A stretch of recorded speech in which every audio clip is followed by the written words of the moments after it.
Agnostik itu adalah orang yang berpandangan bahwa kebenaran tertinggi, misalnya Tuhan, tidak dapat diketahui dan mungkin tidak akan dapat diketahui. Nah, di Indonesia ini lucu, anak-anak muda yang mengaku agnostik, sebenarnya sih kebanyakan alasan itu cemen banget. Pertama, alasannya males sholat, bilangnya agnostik atau ateis. Males baca dan belajar literasi agama, ngakunya ateis.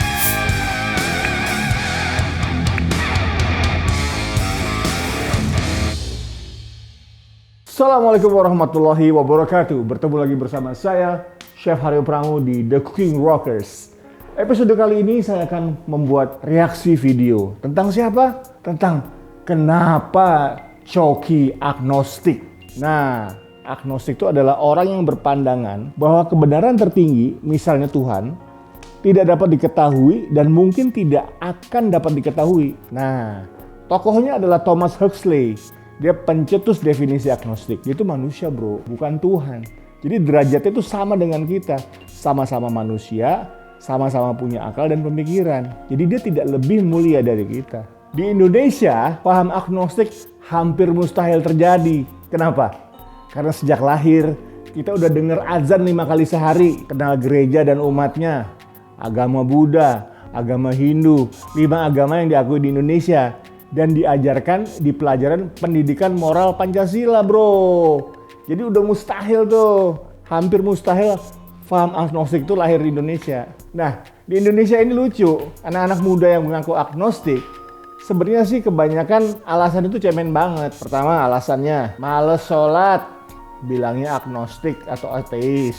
Males baca dan belajar literasi agama, ngakunya ateis. Nggak pernah buka Alkitab, ayo. Yang Kristen buka Alkitab nggak? Ayo ngaku. Malas ke gereja karena hari Minggu enaknya buat tidur.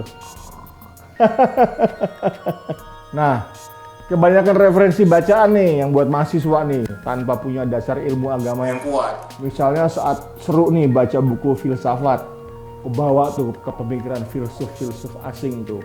Filsuf dari Eropa ya. Wah, jadi kebawa, jadi terinspirasi. Tapi intinya pemikiran filsuf itu lahirnya dari manusia juga. Jadi nggak perlu kita harus menjadi seseorang atau mempercayai ide seseorang untuk kita jalani ide tersebut. Kita juga bisa bikin Haryoisme gitu. Bisa. Contoh ekstrim nih. Banyak yang baca buku Satanic Bible biar dibilang keren, biar dibilang serem, horor gitu. Jadi cuma pencitraan aja, stengki gitu, setengah-setengah gitu pemahamannya. Lucu deh. Nah, dark jokes. Nah ini nih saya mau kritisi nih. For your information ya, dark jokes itu kan sebenarnya cabang gaya dalam berhumor. Lalu apa sih dark jokes yang sering digaungkan sama Coki CS ini? Dark jokes sendiri itu dalam artian sederhananya adalah humor atau guyonan yang didasarkan dari hal-hal yang tabu, nyeleneh. Dan kebanyakan lahir dari hal-hal negatif yang terjadi di masyarakat yang di dalamnya ada unsur sarkas dan satirnya.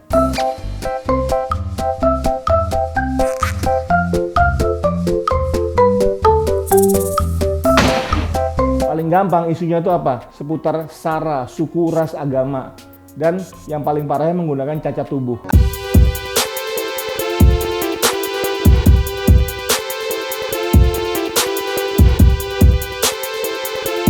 Itu paling gampang.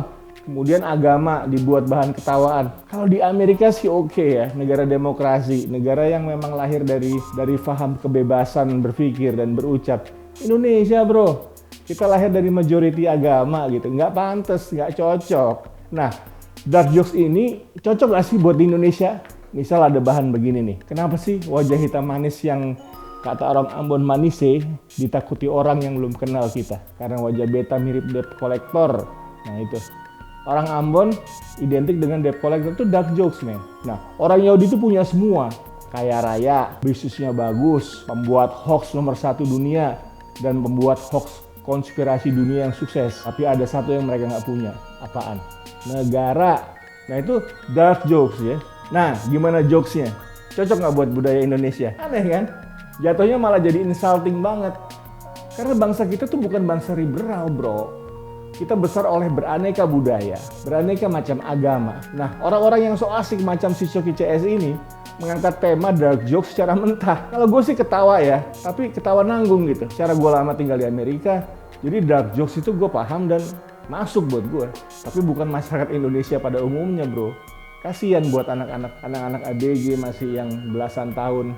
Jadi ngelihat Islam tuh jadi kayak gampang dibercandain, gampang dilecehkan gitu loh. Hati-hati loh efeknya loh. Lo bikin tontonan kayak gitu. Agama buat bercandaan. Boleh nggak sih? Ya boleh kalau dulu tinggal di Amerika atau di Eropa. Bebas. Tapi di Indonesia, bro. Kisah yang lo ceritain itu kan kisah Ibrahim. Dan lo buat prank terdahsyat di dunia. Yang tadinya diminta nyembelih anak, jadi nyembelih kambing. Hey, ini agama samawi. Kisah agama tiga agama besar yang turun ke bumi agama. Yahudi, Nasrani, dan Islam. Bayangkan, kamu buat bercandaan.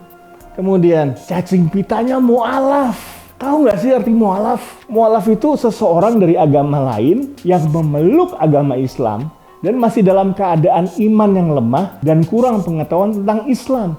Jadi orang, bro, mulia. Dia belajar dari ketidaktahuan menjadi tahu tentang Islam. Bukan cacing pita. Jadi pantas nggak lo bikin bercandaan? Ya nggak? Jadi aneh dan insulting rasanya kalau istilah mu'alaf itu jadi bahan bercandaan. Padahal itu definisinya baik, bro. Nah, buat partnernya si Coki itu, si Fulan bin Fulan, namanya kan bagus tuh. Berat lo tanggung jawabnya. Masa melakukan hal konyol yang menghina agamamu sendiri sih? Buat Fulan bin Fulan, kan suka pakai kopiah tinggi tuh kalau lagi tampil.